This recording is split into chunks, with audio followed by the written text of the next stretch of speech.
కాకినాడలోని పెద్ద శివాలయంలో అర్చకులపై వైసీపీ నేత సిరియాల చంద్రరావు దాడి చేయడంపై బాధిత అర్చకులు రాజీకొచ్చారు. కొన్ని నాటకీయ పరిణామాల తర్వాత సంధి చేసుకున్నారు. ఆలయ ఈవో మాత్రం రాజీకి రాలేదని అర్చకులు చెబుతున్నారు. ఆలయంలో జరిగిన ఘటనపై చంద్రరావు క్షమాపణ చెప్పారన్నారు. వారి తప్పు వారు తెలుసుకున్న కారణంగా క్షమించేశామని అన్నారు.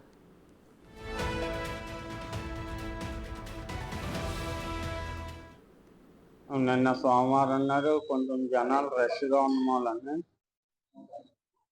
కొబ్బరికాయ పాలు పట్టుకొచ్చిన చంద్రరావు అనే వ్యక్తి, ఆయన మా భక్తుడే. చాలా కాలం నుంచి నాకు తెలిసి ఆయన వచ్చి కొబ్బరికాయ పాలు ఇచ్చి పోయడంలో కొంచెం పక్కన పడ్డాయని కొంచెం విసురుగా వెళ్ళిపోతుంటే ఏంటో కొబ్బరికాయ కొట్టాను, ప్రసాదం తీసుకోండి అని కేకేస్తే వెనక్కి వచ్చి నన్ను కొట్టి దుర్భాషలాడి కాలుతో తన్నడానికి కాలు ఎత్తాడు. ఇవన్నీ ఉన్న పక్కనే ఉన్న అమ్మవారి గుడిలోంచి విన్న విజయ్ కుమార్ అనే అర్చకుడు వచ్చి ఇవన్నీ అది తప్పండి, అది అంతరాలంలో అలా గొడవ చేయడం, మీరు బయటికి రండి అని కేకేసి చేయి పట్టుకుని తీసుకొస్తుంటే నువ్వెవరు నన్ను అనడానికని ఆయన్ని కొట్టాడు. ఈ విషయం వెళ్ళి మేము ఈవో గారికి కంప్లైంట్ చేశాం. ఆయన కేసు పుటప్ చేసి 1 టౌన్లో పెట్టాడు. అది అంతా అయిపోయాక నిన్న ఇవాళ పొద్దున్న ఆయన వచ్చి సారీ చెప్పారు. మొన్న ఈవో గారు కంప్లైంట్ ఇవ్వడం జరిగిందండి. సోమవారం నాడు కంప్లైంట్ ఇచ్చిన వెంటనే ఈవో గారు కేసు పుటప్ చేసి 1 టౌన్ పోలీసులో కంప్లైంట్ అయితే ఇచ్చారండి. మొన్నాడు తప్పు తెలుసుకొని ఆయన భక్తుడు వచ్చి క్షమాపణలు చెప్పారండి. అదే విషయం మన ఈవో గారు చెప్పామండి. సరే మీ డిపార్ట్మెంట్ మేము చూసుకుంటామండి ఫర్దర్గా అని చెప్పేసి అన్నారండి. రెడ్డిక కాకినాడలోని పెద్ద శివాలయంలో అర్చకులపై వైసీపీ నేత సిరియాల చంద్రరావు దాడి చేయడంపై బాధిత అర్చకులైతే రాజీకొచ్చారు. ఇదే అంశానికి సంబంధించిన పూర్తి డీటెయిల్స్ మా ప్రతినిధి రాజేష్ అందిస్తారు. రాజేష్, రేఖ, నిన్న కాకినాడలో పురాతన శివాలయంలో జరిగిన దాడి ఏదైతే ఉందో దాంతో అర్చకులంతా కూడా ఆగ్రహం వ్యక్తం చేస్తున్నారు. జిల్లా వ్యాప్తంగా అర్చకుల సంఘం అంతా కూడా అతనిపై చర్యలు తీసుకోవాలని డిమాండ్ చేస్తుంది. ఈ నేపథ్యంలో నిన్న సాయంత్రం అతని మీద సిరియాల చంద్రరావు మీద కేసు నమోదు చేశారు. అంటే ఆ దాడి చేసిన తర్వాత సాయంత్రం కేసు నమోదు చేశారు. తర్వాత నిన్నంతా కూడా పెద్దల రాజకీయ మలుపు తిరిగింది.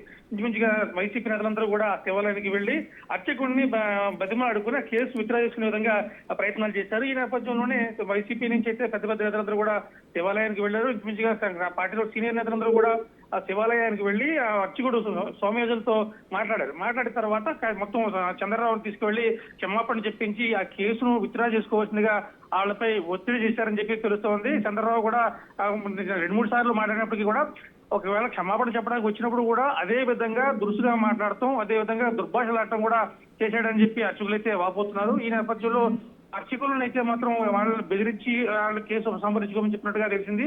అయితే అర్చకుడు మాత్రం ప్రస్తుతానికి ఆయన నాకు కేసులు పట్టుకుని క్షమాపణ చెప్పాడు, కేసు ఉపసంహరించు చెప్పి అర్చకుడు చెప్పినప్పటికీ అటు దేవాలయ శాఖ అధికారులు మాత్రం ఈ విషయాన్ని చాలా సీరియస్ గా తీసుకున్నారు. ఎందుకంటే ప్రతి దేవాలయంలో కూడా అర్చకులు ఉంటారు, వాళ్ళందరినీ కూడా గౌరవించుకోవాల్సిన బాధ్యత, కాపాడుకోవాల్సిన బాధ్యత మా మీద ఉంది. ఎందుకంటే వాళ్ళు దేవుడు పరిమితులుగా ఉంటారు, మనందరినీ ఆశ్రయించే ప్రయత్నం చేస్తారు. కాబట్టి అర్చకులపై జరిగిన దాడిని ఇటు పరిస్థితిలో తీవ్రంగా ఖండిస్తున్నాము, కేసు కొనసాగుతుందని చెప్పి దేవాలయ శాఖ అధికారులు చెప్తున్నారు. మరోవైపు చూసుకుంటే ఇటుపై పెట్టిన కేసు కూడా చంద్రబాబు పెట్టిన కేసును అతను ప్రాణపై చంపుతానన్నాడు, నన్ను బెదిరిస్తానని చెప్పి ఆయన భార్య కూడా నాగమణి కూడా ఆవేదన వ్యక్తం పడుతుంది. నా భర్త ఒంటరిగా ఉదయం తెల్లవారుజామున గుడికి వెళ్ళి వచ్చి దారిలో ఏమైనా చేస్తే ఎవరు బాధ్యులు, నాకు ఎవరు లేరు, ఆయన ఒకడే ఉన్నారని చెప్పి ఆమె కూడా ఆవేదన వ్యక్తపరుస్తుంది. ఈ నేపథ్యంలో పోలీసులు నమోదు చేసిన సెక్షన్ 332 ఏదైతే ఉందో కేవలం అది ప్రభుత్వం విధులకు ఆటంకం కలిగించిన ప్రభుత్వ ఉద్యోగి ఏమి కేసు పెడతారో అదే విధంగా సెక్షన్ 332 పెట్టారు. అంటే దీంతో భాగంగా అతనిపై ప్రాణభయం ఉందని చెప్పిన విషయంలో అటెంప్ట్ మర్డర్ పెట్టాల్సి ఉంది. కాకపోతే అయినప్పటికీ కూడా ఆ సెక్షన్ 332 పెట్టడంపై కొంతమంది అయితే అనుమానం వ్యక్తం చేస్తున్నారు ఖచ్చితంగా. ఎందుకంటే ఇటువంటి పరిస్థితి జరిగినప్పుడు అతని మీద అటెంప్ట్ మర్డర్ కేసు పెట్టాలి, అంటే చంపుతానని బెదిరించాడు అటువంటిప్పుడు అతని మీద అటెంప్ట్ మర్డర్ పెట్టాలి. కానీ వీళ్ళు పోలీసులు కేసును తప్పుదో పట్టించేలా చిన్నగా మార్చేందుకు కేవలం 332 పెట్టి, అంటే విధులకు ఆటంకం కలిగించారు అనే కేవలం చిన్న కారణంతో కేసు పెట్టి కేసును తప్పుదో పట్టించే ప్రయత్నం చేస్తారని చెప్పి కొంతమంది నేతలు అయితే ఆలోచన చేస్తారు. ఏదేమైనా ఆ అర్చకుడి కుటుంబానికి న్యాయం జరిగే వరకు అర్చక సంఘం అంతా కూడా అర్చకుడి వెనకాల ఉంటుందని చెప్పి అంతా డిమాండ్ చేస్తే వస్తుంది. ఇప్పటికైనా అధికార యంత్రాంగం స్పందించి సిరియాల చంద్రరావు కఠినమైన సెక్షన్ లో నమోదు చేసి అతను అరెస్ట్ చేయాలని వాళ్ళంతా డిమాండ్ చేస్తున్న పరిస్థితి ఉంది. రేఖ, థ్యాంక్ యూ రాజేష్.